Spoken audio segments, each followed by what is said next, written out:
Jornal da Guará. Oferecimento Potiguar. Parceria com você. Olá, muito boa noite. Hoje, 23 de dezembro, lembre-se da campanha Natal Solidário da TV Guará. Por aqui, as portas estão abertas para receber as cestas básicas. Surto de H3N2, vírus da gripe influenza registrado no Maranhão, já causa preocupação. O Ministério da Saúde inicia consultas sobre vacinação contra a Covid-19 para crianças entre 5 a 11 anos. Bustos da Praça do Panteão foram removidos para evitar mais vandalismo e roubo. Sem segurança, sem história. Movimentação intensa nos pontos de saída de São Luís, rodoviária e ferryboat. Procon analisa preços de itens da ceia de Natal. Variação de mais de 200%.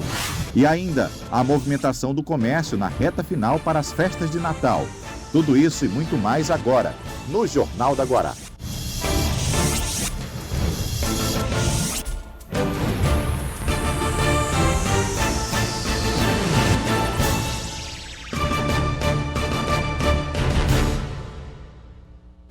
Começamos com informações sobre a nova preocupação na área da saúde.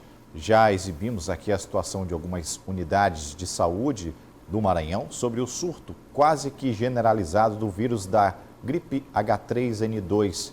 O que era preocupação virou constatação. Confirmado o primeiro caso no Maranhão após exames médicos. João Carvalho tem informações. Causa de preocupação em diversos estados brasileiros, a gripe influenza A, conhecida como H3N2, foi identificada no estado do Maranhão o primeiro caso, que aconteceu em uma criança de 10 anos de idade.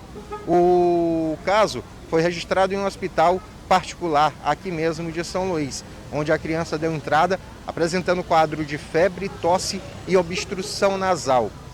Isso aconteceu no meio deste mês. Esta semana, a Secretaria de Estado da Saúde confirmou o caso através do Laboratório Central do Maranhão, que informa a população que é preciso ficar atenta aos sinais de qualquer problema respiratório, que não deve ser confundido, lógico, com os sintomas de coronavírus, e que é algo completamente natural. Nesse período, a sazonalidade é muito grande. Entre os meses de dezembro e março, é muito comum acontecer casos de doenças respiratórias aqui no estado do Maranhão, devido a essa mudança climática que é constante. Sol uma hora, outra hora com chuva, aí as pessoas acabam sendo afetadas por doenças respiratórias. Agora, como eu falei, é preciso ficar atento, pois pode não ser simplesmente uma gripe, pode não ser uma gripe simples, pode ser algo um pouco mais complexo, como H3N2, que tem preocupado, como eu falei no início,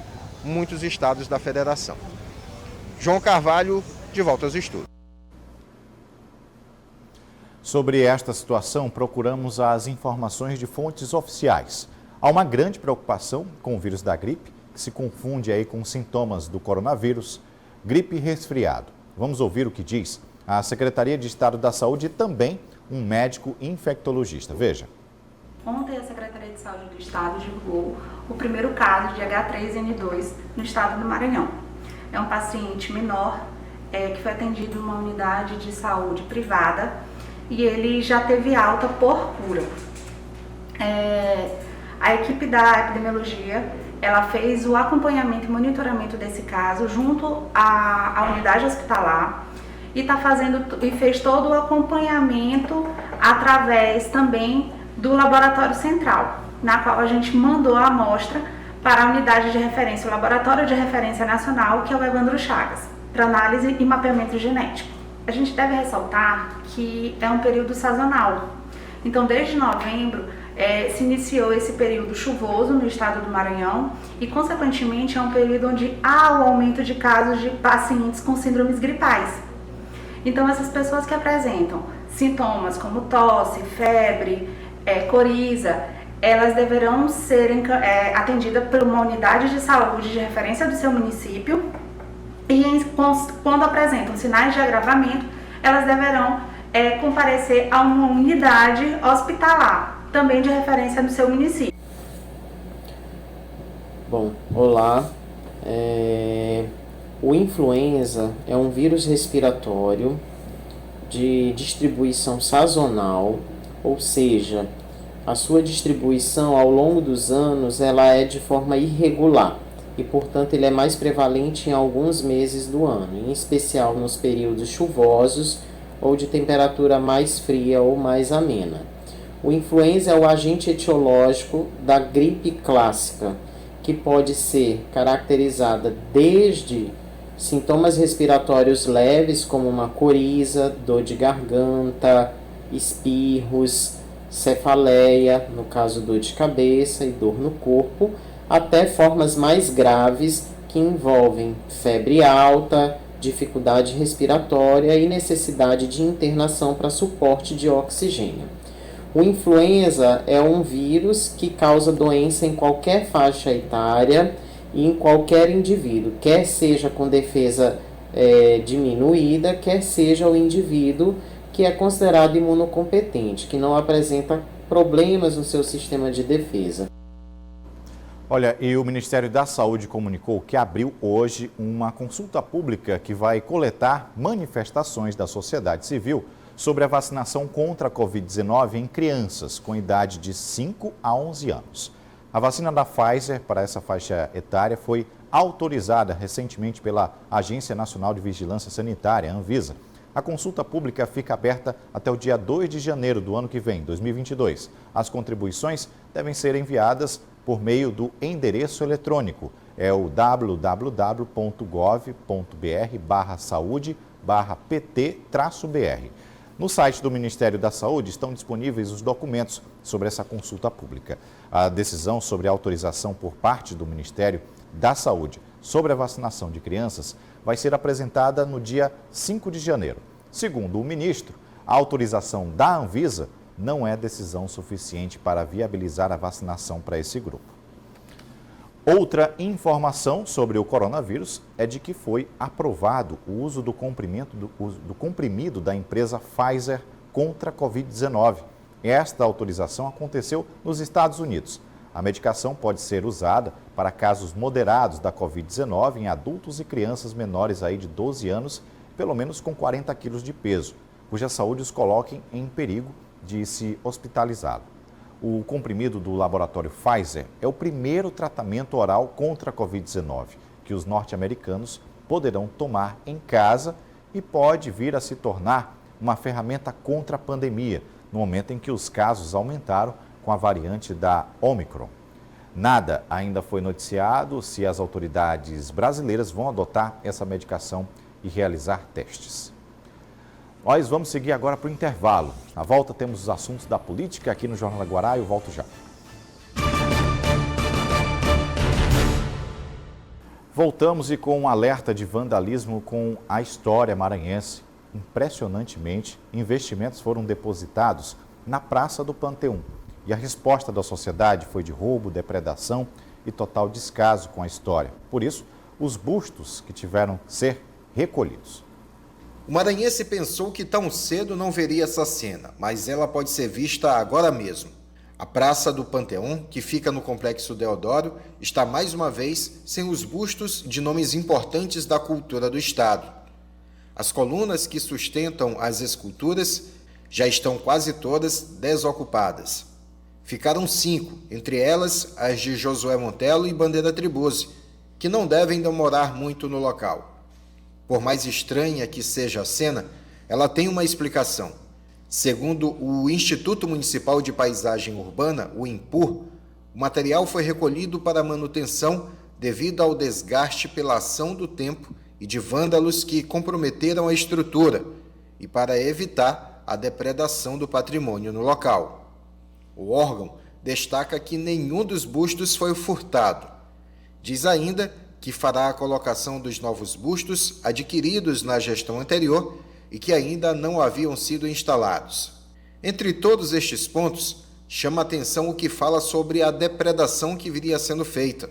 Isso porque a Guarda Municipal estava presente no local desde quando houve a entrega do Complexo Deodoro todo requalificado, inclusive com a permanência de um ônibus da Força de Segurança Municipal, que foi retirado logo no início da pandemia e nunca mais retornou. Sobre este ponto, A Secretaria Municipal de Segurança com Cidadania esclarece que o patrulhamento em toda a Praça Deodoro e no entorno é realizada por equipes da Guarda Municipal diuturnamente, com motocicletas e a pé, e que tem evitado a ação de criminosos na região. Mesmo diante das explicações, a população parece não ter gostado da ideia de retirar os bustos. É para estar aqui, né? Não sei por que tiraram isso aí, se eles vão arrumar, se vão fazer alguma coisa. Teria que ter um pessoal para olhar, para tomar conta diariamente aqui, né?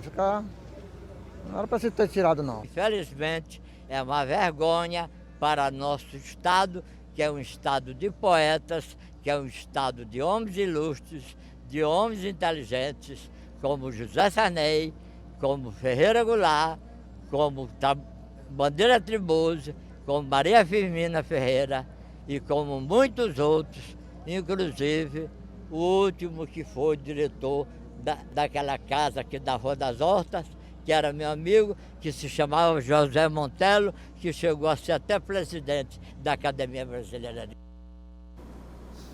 Reta final de 2022, vamos falar de política com os olhos, reta final de 2021 com olhos em 2022.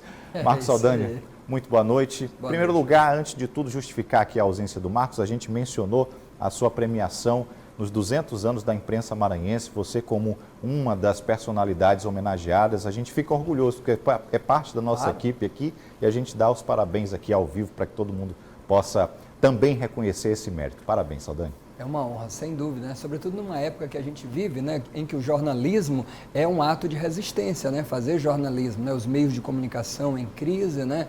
E as mudanças, tempos de fake news, né? De negacionismo, a gente está aqui firme e forte para esclarecer e levar informação. Então é uma luta diária e constante, né? Bom, é isso mesmo, o ano está terminando, mas desde o início desse ano só se falou no ano que vem, em 2022. A gente vive esse ano em função do que vai ser o ano que vem. A gente está no intervalozinho aí, já está no período ali quase entre recesso de Ano Novo, de Natal e Ano Novo, mas as especulações elas continuam no campo político. Por exemplo, a gente tem informações de que o Felipe Camarão de fato oficializou que será de fato candidato a deputado federal. Então ele é pré-candidato a deputado federal. A gente já esperava que o movimento era esse, né? A expectativa dele era essa. Por outro lado, outro petista se colocou aí na disputa do cargo de vice, que é o deputado federal Zé Carlos. Eu também imagino que, no final das contas, a expectativa é que a votação de Felipe Camarão possa puxar pelo menos mais dois, se não dois, pelo menos mais um deputado federal do PT, que essa é a prioridade do partido. Não que abrisse mão totalmente da majoritária, claro que se for colocado em questão, mas a prioridade do PT, o Partido dos Trabalhadores, é muito mais do que a majoritária, é formar essa lista de deputados, independente de se o presidente Lula ganhar a eleição, mas principalmente se não ganhe, no caso de uma oposição, o PT, que está nesse processo de reconstrução, sabe que é fundamental esse processo de reorganização e de forças no Congresso. Por outro lado, Felipe Camarão, Hugo, ele já retirou a candidatura dele para a majoritária, reafirmou na proporcional, mas quem ainda não fez isso foi Simplício Araújo, que é também deputado federal. Permanece ainda? Permanece ainda pré-candidato, a gente não sabe se ele vai ainda manter ali um pouco mais para poder inflar até o período ali quando ele tem que se descompatibilizar do cargo mesmo. O Flávio Dino, por outro lado, também confirmou que é candidato ao Senado e que sai dia 31 de março, conforme o prazo eleitoral. No cenário nacional não há mais uma discussão. O Flávio parece que saiu do cenário, né? Pois é, ele continua muito forte no cenário nacional do ponto de vista de discurso e de debate, mas a campanha, de fato, do nome dele para ser vice, ele perdeu força nos últimos tempos, quando a gente viu a necessidade do Lula em fazer aliança com diferentes e não com iguais. É claro que o Flávio Dino agregaria muito na questão do debate político, mas é que o PT agora e o Lula, principalmente, precisa dialogar com forças, sobretudo do centro. E o Flávio Dino é uma força de esquerda. Então, apesar de estar no PSB, a ideia de chamar o PSDB para essa luta vai fazer com que o Lula, em algum momento, busque um nome aí muito mais ao centro, mesmo que centro-esquerda, mas mais ao centro e talvez até mesmo da direita, para poder buscar essa nova força e se reorganizar. Ou seja, a política, Hugo, se faz com diferentes, né? A gente vê muito falando, mas a pessoa fez um pacto ali com alguém. Não, é que política se faz com diferentes, porque se fosse fazer com iguais era muito fácil, né? Então essas chamadas chapa puras, elas já aconteceram, mas elas não costumam, em geral, ter muito sucesso, né? Então é aguardar exatamente como é que vai ser. O Otelino Neto, inclusive, andaram falando que ele poderia ser o vice na chapa do Everton Rocha, há esse diálogo, por exemplo, né, permanente de que ele possa vir a estar na majoritária. Será que brilhantou os olhos? Ele chegou a mencionar que se fosse para ir para o PDT, ele iria de bom grado. Pois é, eu não duvido que ele vá para o PDT, mas a gente tem que lembrar sempre uma coisa. Quem tem uma reeleição garantida, investir numa chapa majoritária corre um risco maior. Geralmente, quem está mais em risco de não se reeleger pode se acomodar numa chapa majoritária e, sobretudo, numa chapa onde você tem uma eleição muito mais certeira. Uma eleição dessa, que por enquanto ainda segue indefinida, aí já é mais difícil, aí já é um risco maior. É preciso calcular muito risco. Costumo dizer, Hugo, político sem mandato não apita nada, perde completamente. E são 2 anos que a pessoa fica no ostracismo político. E ele que é presidente da Assembleia, ficar 2 anos no ostracismo pode ser um time muito grande para se perder. Então há que se ponderar todas essas questões aí na hora de tomar a decisão, né? Marcos Saldanha, muito obrigado. Feliz Natal para você e sua família. Muito obrigado por essa parceria aqui no Jornal da Guará. Para nós todos, sem fome, né? E com democracia e justiça social. Obrigado, boa noite. Boa noite. Bom, e a gente segue aqui rapidamente com informações da Assembleia Legislativa. Ontem ainda aconteceu sessão na casa. Tiveram aí aprovações de autoria do deputado Ciro Neto, que instituiu o Dia do Digital Influencer. É o influenciador digital aqui do Maranhão, que vai acontecer no dia 7 de junho, mesmo dia da liberdade de imprensa. Outra informação da Casa Parlamentar foi apresentada para a Comissão Parlamentar de Recesso. Serão 5 deputados que ficam à disposição para qualquer eventualidade. São eles: Wellington do Curso, Socorro Joaquim, Wendel Lages, Ricardo Rios e também o deputado estadual Vinícius Lura. O papel da Comissão de Recesso é resolver questões inadiáveis surgidas no período que vai aí de 22 de dezembro até 1º de fevereiro de 2022, seguindo a resolução administrativa baixada pela mesa diretora, ou adotar ações ligadas a algum parlamentar que demande uma decisão da Assembleia Legislativa. Bom, vamos seguir para mais um intervalo. Daqui a pouco, Números da Economia, pesquisa sobre valores da ceia de Natal. Volte já.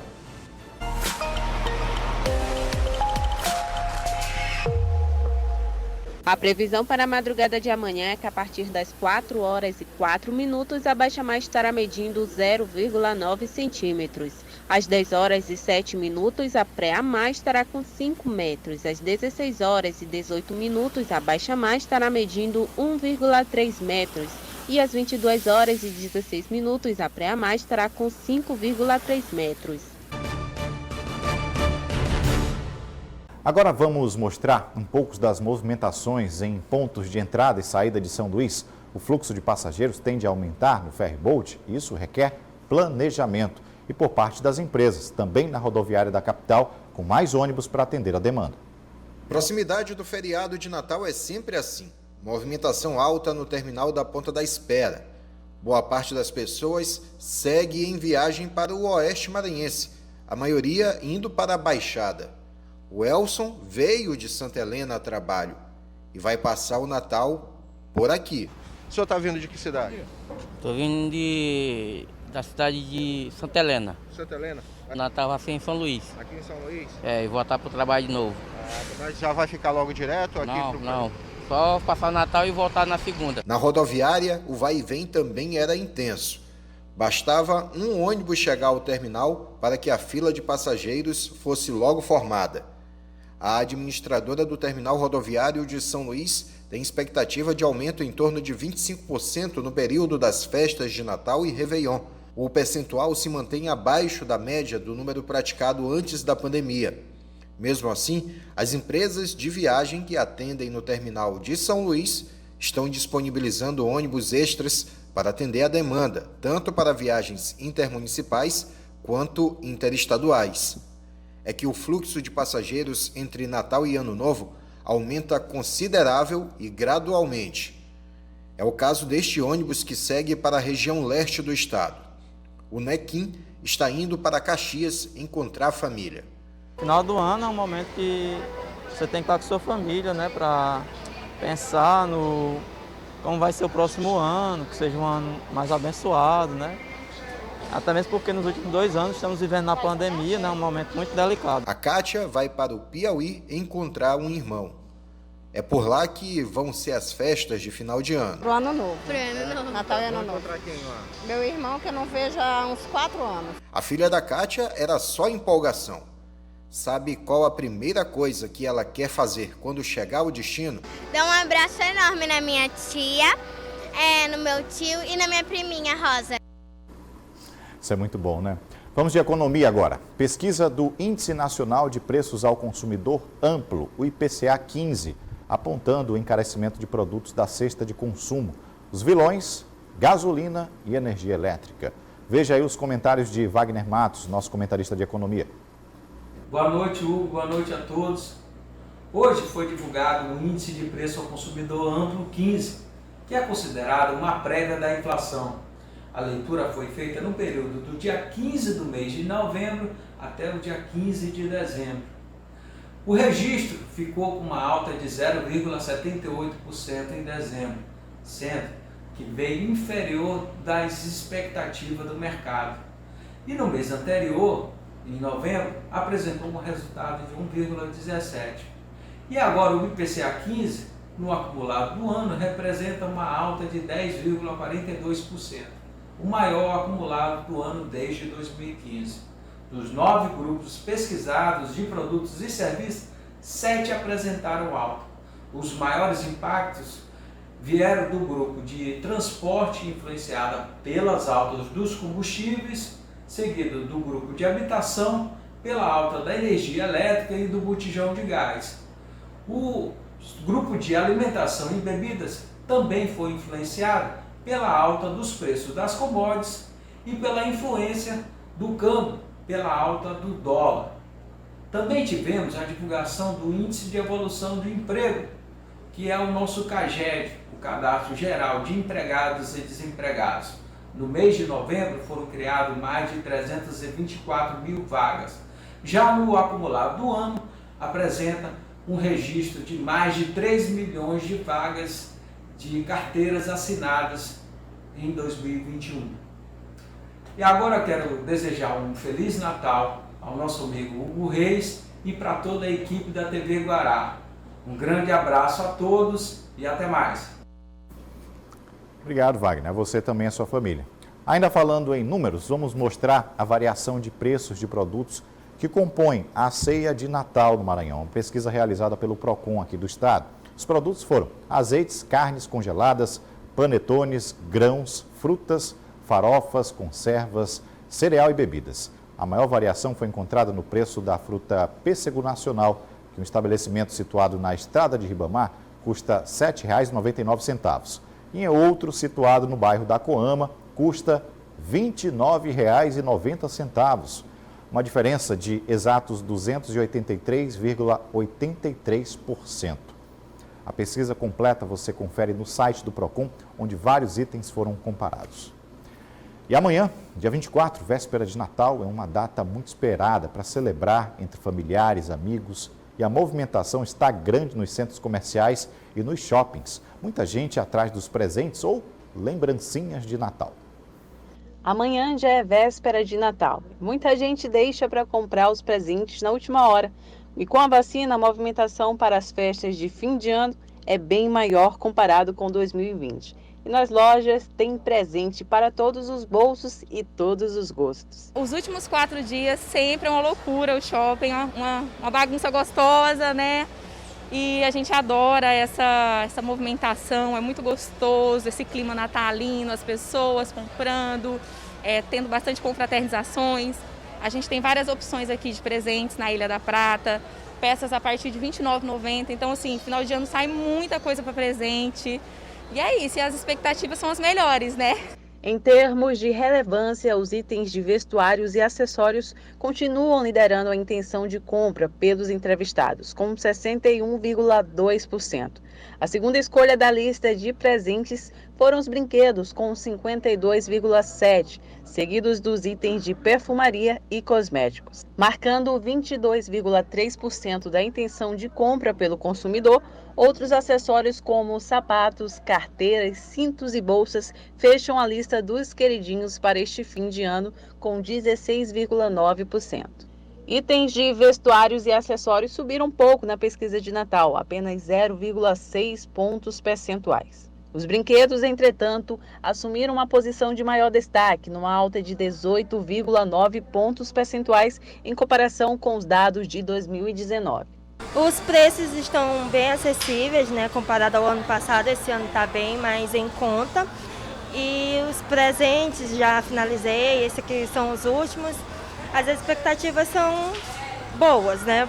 Para as festas de fim de ano desse ano. A gente tem assim clientes que vêm comprar tanto para uso próprio, como também opções de presente, né? Para presentear a família, um amigo oculto, né? E a gente tem para todos os preços e gostos. Com o final de ano chegando, a tradição é presentear. Mas como os produtos andam salgados, surpreender amigos e familiares tem ficado cada vez mais difícil. Por isso é interessante buscar alternativas para sair da mesmice e ainda sobrar uma graninha no bolso. E os nossos lojistas mais otimistas com o fluxo, o nosso consumidor mais confiante, vindo ao shopping, fazendo as suas compras de Natal. Então, assim, a gente vê, de fato, um Natal de encher os olhos acontecendo. Essa questão do mar. Gente, é isso então. Feliz Natal para todos vocês. Eu volto só na segunda. Amanhã eu estou de folga. Tchau.